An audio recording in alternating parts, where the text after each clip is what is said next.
Good morning, student. So today we are going to start the classification of elements into SPDF blocks.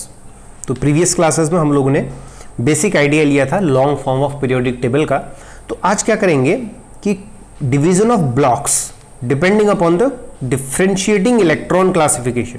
Means electron जो valence shell का electron होगा या उसको valency electron भी मतलब बोल सकते हैं, वो इलेक्ट्रॉन लास्ट सेल में किस सब सेल में जाएगा, depending upon it there are division of blocks. कि हमने इलेक्ट्रॉन को कैसे डिफरेंशिएट किया है, मतलब ब्लॉक्स को, एलिमेंट्स को. तो वो है S block element, P block element, D block element and F block element. हालांकि डिटेल इन एस पी ब्लॉक एलिमेंट्स का या डी ब्लॉक की एलिमेंट का मतलब फर्दर आप लोग नेक्स्ट क्लासेस में मतलब पढ़ेंगे. तो कुछ डी ब्लॉक एफ ब्लॉक पढ़ेंगे क्लास 12th में, और कुछ पढ़ेंगे एस ब्लॉक और पी ब्लॉक की properties class 11th chemistry part 2 के अंदर.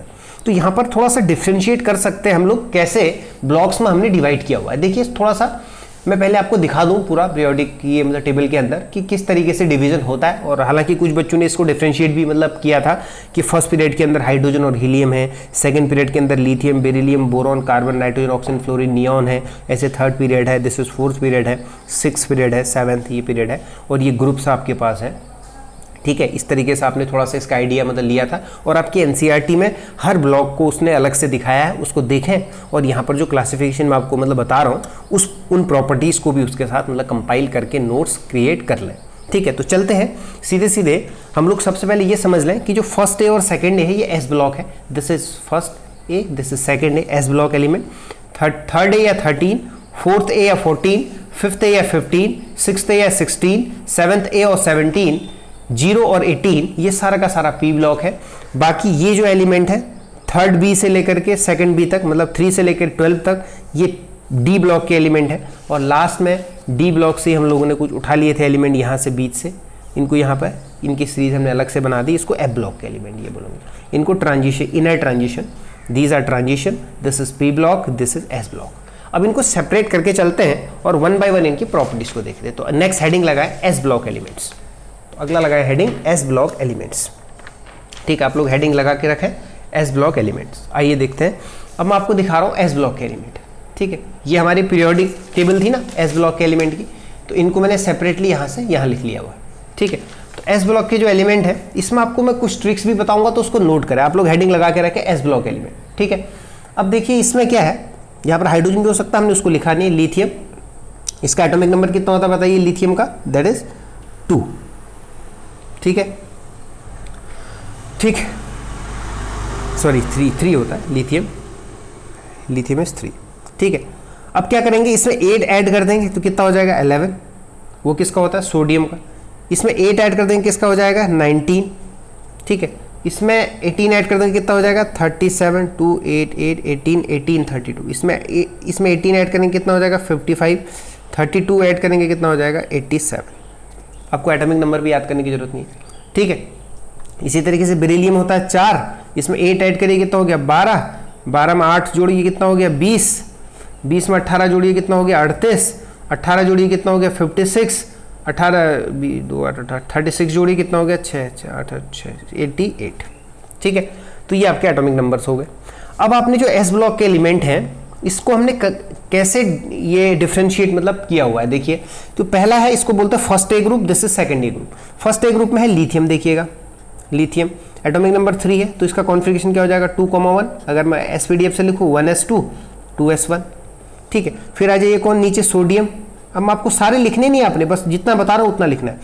2,8,1, तो इसको एसपीडीएफ से करिए 1s2 2s2 2p6 3s1 आ गया.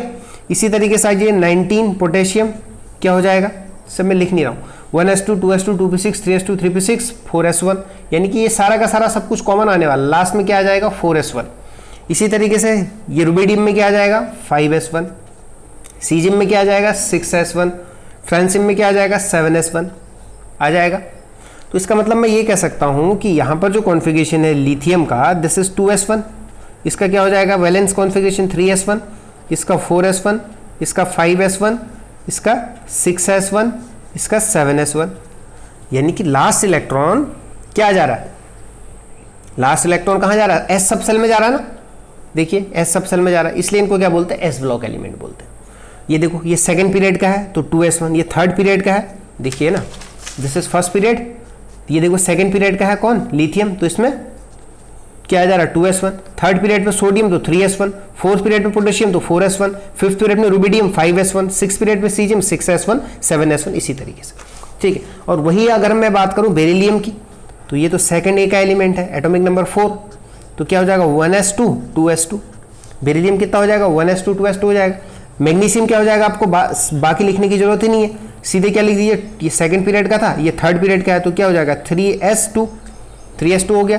फिर क्या आ जाएगा कैल्शियम 20, बाकी सब सेम, क्या हो जाएगा 4s2, कैल्शियम क्या हो जाएगा 4s2, ये क्या हो जाएगा 5s2, ये क्या हो जाएगा 6s2, ये क्या हो जाएगा 7s2, this is 2s2, this is 3s2, this is 4s2, this is 5s2। तो these are the valence shell electronic configuration. तो हमने क्या लिख दिए, इनकी वैलेंस सेल इलेक्ट्रॉनिक कॉन्फ़िगरेशन लिख दिए, ठीक है ना। अब यहां पर आपको सबसे इंपॉर्टेंट चीज की आपने मतलब क्या करनी है, एलिमेंट ऐसे लिखने हैं, इनके वैलेंस कॉन्फ़िगरेशन 1 2 के लिखने, बाकी आप नीचे डॉट डॉट करके ऐसे छोड़ दें। इसका मतलब आपको वैलेंस सेल समझ में आ गया, नंबर ऑफ पीरियड्स ध्यान में रखें, आपको आसानी से इसका वैलेंस सेल कॉन्फ़िगरेशन ये समझ में आ जाएगा, ठीक है। तो आप सीधे सीधे पहला पॉइंट लिख सकते हैं खुद ही कि the last electron enters into ns energy level, कहां जा रहा है last electron, ns energy level पे जा रहा है, ठीक है। So that's why these are called s block element, ठीक है। तो मैक्सिमम कैपेसिटी कितनी है इनके इलेक्ट्रॉन को ऑक्यूपाई ये करने की, मैक्सिमम कैपेसिटी भाई s सब सेल में मैक्सिमम ये कैपेसिटी कितनी होती है 2 इलेक्ट्रॉन की। देखिए यहां पर क्या था, ये वाले पे 2s1 था, s ऑर्बिटल में इसके 1 है, और जो सेकंड ए वाले में क्या है, यहां पर भी s ही सब सेल, यहां पर मैक्सिमम कितना है 2, ठीक है। Elements of this block placed on extreme left of the periodic table, इसको बताने की जरूरत नहीं है, ये बिल्कुल लेफ्ट साइड में है, फर्स्ट है और सेकंड है, इनको एस ब्लॉक के एलिमेंट ये बोलते हैं, इसलिए क्योंकि इनका आउटर मोस्ट इलेक्ट्रॉन कहां जा रहा है, एस सब सेल में जा रहा है, ठीक है। तो सबसे इंपॉर्टेंट चीज जो आपको याद ध्यान में रखनी है, that is general electronic configuration. क्या रखना है, जनरल इलेक्ट्रॉनिक कॉन्फ़िगरेशन। कॉन्फ़िगरेशन क्या है ये बताइए, इसके लिए क्या है, देखो 2s2 3s2 4s2 5s2, मैं क्या बोलता हूँ ns1, और इनके लिए क्या बोल देता हूँ, ये सेकंड ए के लिए ns1 और ns2, ठीक है। ये फर्स्ट ए के लिए, ये सेकंड ए के लिए। n क्या है, नंबर ऑफ पीरियड, s के अंदर 1 है और इनके अंदर s के अंदर 2 है। तो जनरल इलेक्ट्रॉनिक कॉन्फ़िगरेशन क्या हो गया, ns1 और ns2, बिल्कुल ठीक है। अब इनकी कुछ जनरल कैरेक्टरिस्टिक्स है स्टूडेंट, ठीक है, वो क्या है वो मैं आपको ये बता देता हूँ, उनको आप नोट करेंगे 1 बाय। अब देखिए इनकी कुछ जनरल ये कैरेक्टरिस्टिक्स है। ये पहली बात क्या है कि जो एस ब्लॉक के एलिमेंट है ना, कौन से वाले, नहीं ये S block element, these are soft metals. ये क्या है student, soft metals, soft metals है, ठीक है, चाहे जो भी हैं, दीज आर सॉफ्ट मेटल्स। तो ये एलिमेंट क्या है, सॉफ्ट मेटल होने की वजह से इनके मेल्टिंग पॉइंट और BP, boiling point and melting points are लो।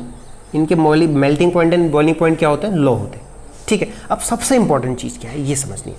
अब इनके आउटर मोस्ट सेल में जो इलेक्ट्रॉन होते हैं उनको बोलते हैं वैलेंस सेल। इसको क्या बोलते हैं, वैलेंस सेल। चलो मैं बता देता हूं, जैसे सोडियम है ना, इसको आपने क्या लिखा 1s2 2s2 2p6 3s1, देखो 3, ये इसका वैलेंस सेल हो गया। क्या हो गया, 3s क्या हो गया, वैलेंस सेल। तो वैलेंस सेल के अंदर कितना इलेक्ट्रॉन है, 1, और इनके वैलेंस सेल में कितना इलेक्ट्रॉन है, 2। सो दे हैव 1 और 2 electron in their valence cell. अगर ये एक इलेक्ट्रॉन लूज कर दे, ठीक है, अगर सोडियम एक इलेक्ट्रॉन लूज कर दे तो ये क्या बन जाएगा स्टूडेंट, Na+, सोडियम आयन बन गया, इसको बोलते हैं यूनिवैलेंट आयन। इसी तरीके से मैग्नीशियम है, देखिए मैग्नीशियम के आउटर मोस्ट में कितने, 2, इन दोनों को लूज कर दे तो ये क्या बन जाएगा, Mg+2, इसको डाइवैलेंट आयन बोलते हैं या बाइवैलेंट, ठीक है। तो सोडियम अभी आयन्स बन गया, तो आयन्स आर वेरी रिएक्टिव, तो आप ये बोल सकते हैं कि दे हैव 1 और 2 electron in their valence shell, by losing these electrons they form univalent और bivalent ions which are very reactive, ठीक है, इसको बताने की जरूरत नहीं है। तीसरा पॉइंट आ जाइए, ठीक है, ये बहुत इंपॉर्टेंट है, इसको समझाएंगे बाद में। सो ये जो एस ब्लॉक के एलिमेंट होते हैं, they act as a reducing agent. ये क्या होता है स्टूडेंट, रिड्यूसिंग एजेंट। ये आपने पढ़ा होगा ऑक्सीडेशन रिडक्शन के अंदर, तो बाद में यूज होंगे, इस पॉइंट को नोट कर लें, they act as a reducing agent, ठीक है। दूसरी चीज क्या है कि इनका आउटर मोस्ट में एक इलेक्ट्रॉन, देखो मैंने आपको स्टेबिलिटी भी ये बताई थी, एस के अंदर मैक्सिमम 2 हो सकते हैं, ये 1 है, ठीक है। और साथ में क्या है, ये जो होते हैं आसानी से एक इलेक्ट्रॉन लूज कर सकता है। देखो सोडियम की बात करो, एक इलेक्ट्रॉन लूज कर देगा तो पी में कितने बचेंगे बताओ, पी में 6, 1 2 3 4 5 6, तो आसानी से ये चाहेगा कि इलेक्ट्रॉन लूज कर ले, मतलब ये आयनाइज होना चाहेगा सोडियम, इसलिए मैं बोल सकता हूं कि they have low ionisation energy, they have low ionisation energy. ठीक है, अब आयनाइज हो जाएंगे तो क्या बना लेंगे, positive ions, means highly electropositive होते हैं, these are highly electropositive, electro थोड़ा थ्योरेटिकल है चैप्टर बट इंपॉर्टेंट है, दे आर हाईली इलेक्ट्रोपॉजिटिव। तो अब ये देखिए Na जो है Na प्लस है, हो सकता है कहीं इसको Cl माइनस मिल जाए तो क्या बना देगा बताओ, NaCl, जो कि कैसा कंपाउंड है, आयोनिक कंपाउंड है। तो हाईली इलेक्ट्रोपॉजिटिव होते हैं, इनकी आयनाइजेशन एनर्जी लो होती है, मींस आउटर मोस्ट इलेक्ट्रॉन को निकालने के लिए आपको कम एनर्जी देना पड़ेगा, तो इसलिए हाईली इलेक्ट्रोपॉजिटिव हो जाते हैं, और लो आयनाइजेशन तो इनका एनर्जी है ही है, तो इसी वजह से ये बहुत जल्दी आयोनिक कंपाउंड फॉर्म कर लेते हैं। ठीक है, जनरल इलेक्ट्रॉनिक कॉन्फ़िगरेशन तो मैंने डिस्कस कर ही लिया, NS12 NS2। ठीक है, बाकी चीजें आपको कुछ नहीं करनी। They are soft metal, boiling point melting point low होते हैं, आउटर मोस्ट सेल में 1 या 2 इलेक्ट्रॉन है। ठीक है, इस वजह से ये मोनोवेलेंट और डाइवेलेंट आयन बना सकते हैं, चाहे सारे ये वाले क्या बनाएंगे, मोनोवेलेंट +1, और ये वाले क्या वैलेंसी मतलब शो करेंगे, +2 शो करेंगे। अब कोई भी अगर एक इलेक्ट्रॉन लूज कर रहा है तो उसके अंदर प्लस चार्ज आता है, अगर कोई एक इलेक्ट्रॉन गेन कर रहा होता तो उसके अंदर माइनस आता। तो ये यूनिवेलेंट और डाइवेलेंट कैटाइंस बनाते हैं।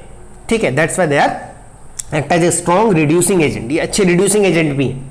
ठीक है, इनका आयनाइजेशन एनर्जी लो होता है। तो इतने पॉइंट्स को नोट करेंगे तो ये हमारा कॉन्फ़िगरेशन हो गया आपका एस ब्लॉक एलिमेंट का। ठीक है, तो जल्दी से मैं आपको इसी तरीके से ब्रीफ ये कर देता हूं पी ब्लॉक के अंदर भी। ठीक है, आ जाइए, नेक्स्ट लगा ले heading P block element, P block elements. ठीक है, आ जाइए पी ब्लॉक एलिमेंट्स में, तो उसके लिए भी मैंने बना रखा है पी ब्लॉक एलिमेंट। आ जाइए पी ब्लॉक, मैं आपको पहले पीरियोडिक टेबल में शो कर दूं।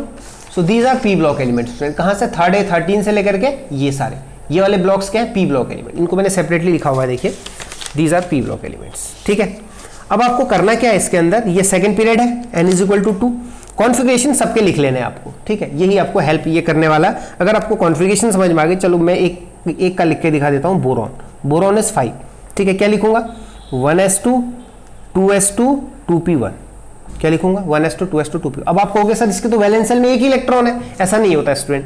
अब आप क्या करेंगे, जो नंबर देखेंगे आगे का 1, ये 2, ये भी 2 है, तो जहां 2 2 सेम मिल जाए ना, ये पूरा का पूरा क्या हो गया, दिस इज वैलेंस शेल। ये हमेशा ध्यान रखिएगा, आगे आपको बहुत यूज होगा, बच्चों को बहुत ज्यादा ये कंफ्यूजन होता है कि इसके तो वैलेंस शेल में एक ही इलेक्ट्रॉन, अरे नहीं, इसका बाहर का नंबर देखो 2, ये सेम पीरियड के एलिमेंट है, मतलब सेम पीरियड का सबसेल है, सेकंड, n = 2, यहां भी n = 2, 2s2 2p1, तो इसके आउटर मोस्ट में कितने इलेक्ट्रॉन हो गए, 3।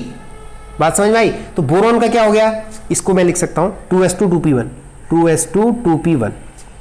अब मुझे बाकी वैसा करने की जरूरत नहीं है, आप चाहो तो एल्यूमिनियम का भी ये कर लेना। लास्ट में आएगा क्या, 3s2 3p1, इसका क्या आएगा 4s2 4p1, इसका 5s2 5p1, 6s2 6p1।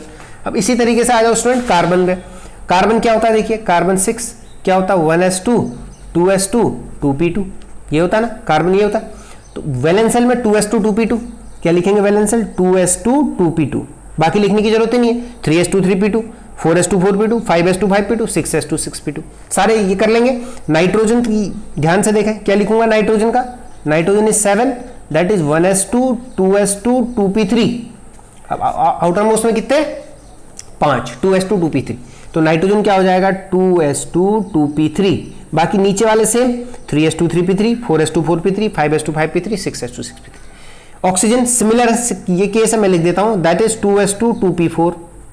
Fluorine आ जाओ 2s2 2p5, और नियॉन ये तो इनर्ट गैस है, ये क्या हो जाएगा 2s2 2p6। देखो 2s2 और 2p क्या है स्टूडेंट, 6 है, 1 2 3 4 5 6, कंप्लीटली फिल्ड है। तो जब इसका वैलेंस शेल ही कंप्लीटली फिल्ड होगा तो ना तो इलेक्ट्रॉन दे सकता ना ही ले सकता, इसलिए ये गैसेस क्या होती है, इनर्ट होती है। ठीक है, तो सिमिलर वे, वीडियो लंबा ना हो जाए इसलिए मैं आपको यहीं पर छोड़ रहा हूं आज। आपका काम क्या है, इसी तरीके से जो भी आपको पी ब्लॉक के एलिमेंट हैं, इनमें पी ब्लॉक में बच्चों नॉन मेटल्स भी होते हैं, मेटल्स भी होते हैं। ठीक है, ठीक हो गया। अगर हम लेफ्ट टू राइट को चलते हैं ना, बोरॉन से ऐसे लेफ्ट टू राइट या एल्यूमिनियम से ऐसे लेफ्ट टू राइट को चलते हैं अलोंग द पीरियड, तो मेटेलिक कैरेक्टर कम होता है और नॉन मेटेलिक कैरेक्टर ये बढ़ता है। मतलब बोरॉन बहुत अच्छा मेटल होगा, ये थोड़ा अच्छा होगा, ये थोड़ा कम होगा, ये कम होगा, ये तो नॉन मेटल में आ जाएगा। तो मेटेलिक कैरेक्टर डिक्रीज होता है। यही पीरियोडिसिटी होती है कि अलोंग द पीरियड ये चलोगे या अलोंग या डाउन द ग्रुप चलोगे तो इनकी बहुत सारी प्रॉपर्टीज में क्या वेरिएशंस होते हैं। तो सिमिलर जिस तरीके से मैंने आपको एस ब्लॉक की मतलब प्रॉपर्टीज दी थी, आप उसी तरीके से बुक से पी ब्लॉक की प्रॉपर्टीज भी करेंगे नोट, और साथ में फिर हम लोग बात करेंगे डी ब्लॉक के एलिमेंट्स की प्रॉपर्टीज, ट्रांजिशन एलिमेंट। तो इनका इलेक्ट्रॉनिक कॉन्फ़िगरेशन क्या लिख सकते हैं, वैसे मैं जनरली आपको बताना चाहूँ तो इनका जनरल इलेक्ट्रॉनिक कॉन्फ़िगरेशन क्या हो जाएगा स्टूडेंट, ये बताइए। देखो NS में 2 और NP में 1, NS2 NP2 NS2 NP3। तो जनरल कॉन्फ़िगरेशन क्या हो जाएगा, NS2 NP में 1 भी है, 2 भी है, 3 भी है, 4 भी है, 5 भी है, 6 तक जा रहा है, NP 1 to 6। तो इनका जनरल कॉन्फ़िगरेशन क्या होगा स्टूडेंट, NS2 NP 1 to 6 हो गया। आई थिंक आपको कॉन्फ़िगरेशन ये समझ में आ गया होगा। This is the 2s2 2p1 NS2 NP1। नीचे को जाओगे तो n ये बढ़ते जाएगा, तो n 1s2 1p6 भी हो, 2s2 2p6 भी हो सकता है, 3s2 3p6 भी हो सकता है, कुछ भी हो सकता है। तो this is the general configuration और इसकी प्रॉपर्टीज बिल्कुल सेम है। इसी तरीके से आप S हो गया पी ब्लॉक की प्रॉपर्टीज़ को लिखेंगे। तो फिर हम नेक्स्ट वीडियो में मिलते हैं डी ब्लॉक के साथ, और फिर हम लोग बात करेंगे कि वो एलिमेंट जिनका एटॉमिक नंबर 100 से ज़्यादा होता है उनके IUPAC नेम कैसे लिखे जाते हैं, जैसे अन नील बाई EM, इस तरीके से आपकी बुक्स में दिखे होंगे, एक टेबल मिलेगी NCERT में, उस पर आएंगे और फिर पीरियोडिसिटी भी चलेंगे। तो ये बेसिक सी चीज़ें हैं, इनको बुक से नोट करें क्योंकि थ्योरेटिकल चीज़ है, बट जो भी डाउट होता है you can comment, you can post on Google Classroom. जो भी दिक्कत है, जो भी एटोमिसिटी या पीरियोडिसिटी, पीरियोडिक टेबल से रिलेटेड जो भी आपको प्रॉब्लम आ रही है, so you have to comment on that. आप गूगल क्लासरूम में लिखिए, अपनी प्रॉब्लम्स को बताइए, तो definitely we will give a solution to you. इसको नोट्स में डालिए, बहुत अच्छा नोट्स प्रिपेयर भी कीजिए। तो मिलते हैं नेक्स्ट वीडियो में। Till then thank you and have a nice day.